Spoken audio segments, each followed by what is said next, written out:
కృష్ణా జిల్లా అవనిగడ్డ నియోజకవర్గంలో MP Balashowry MLA Buddha Prasad పర్యటించారు. పలు అభివృద్ధి కార్యక్రమాలకు శంకుస్థాపన చేశారు.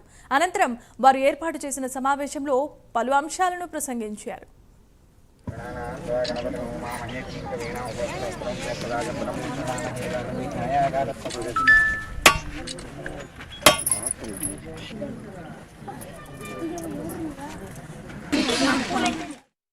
అవనిగడ్డ నియోజకవర్గంలో కేంద్ర ప్రభుత్వం సిఎస్ఆర్ ఫండ్స్ నుంచి దాదాపు ఒక 7 కోట్ల రూపాయలు, అంటే ఫిషర్మెన్ కమ్యూనిటీకి ఓన్లీ 5.5 కోట్ల రూపాయలు, అలాగే రక్షత మంచినీటి కోసం దాదాపు 1 కోటి రూపాయల పైన సిఎస్ఆర్ ఫండ్స్ నుంచి తీసుకొచ్చినటువంటి డబ్బులు వాటిని అన్నింటిని కూడా ఈరోజు శంకుస్థాపన చేశారు.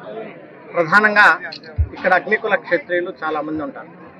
వాళ్ళకి ఫ్రీగా బోట్లు ఇవ్వటం కానివ్వండి, వాళ్ళకి ఆ జెట్టి కన్స్ట్రక్షన్ చేయటం కానివ్వండి, అలాగే మహిళా సోదరిమణులకి డ్రై ప్లాట్ఫారాలు కల్పించేటువంటి విషయంలో అయితేవ్వండి, కొంతమందికి వలలు ఇచ్చేటువంటి విషయంలో అయితేనేవ్వండి, వీటన్నిటిని కూడా ఎటువంటి లోన్లు లేకుండా, ఎటువంటి బ్యాంకుల నుంచి అప్పులు తెచ్చుకోకుండా ఫ్రీగా వీళ్ళందరికీ దాదాపు ఒక 6 కోట్ల రూపాయలు ఫిషర్మెన్ కమ్యూనిటీకి ఈరోజు ఇచ్చాము. అదే రకంగా డ్రింకింగ్ వాటర్ కోసం దాదాపు 1 కోటి రూపాయల పైన శంకుస్థాపన చేశాం. సో డ్రింకింగ్ వాటర్ది ఇవన్నిటికి కూడా తాత్కాలికమే.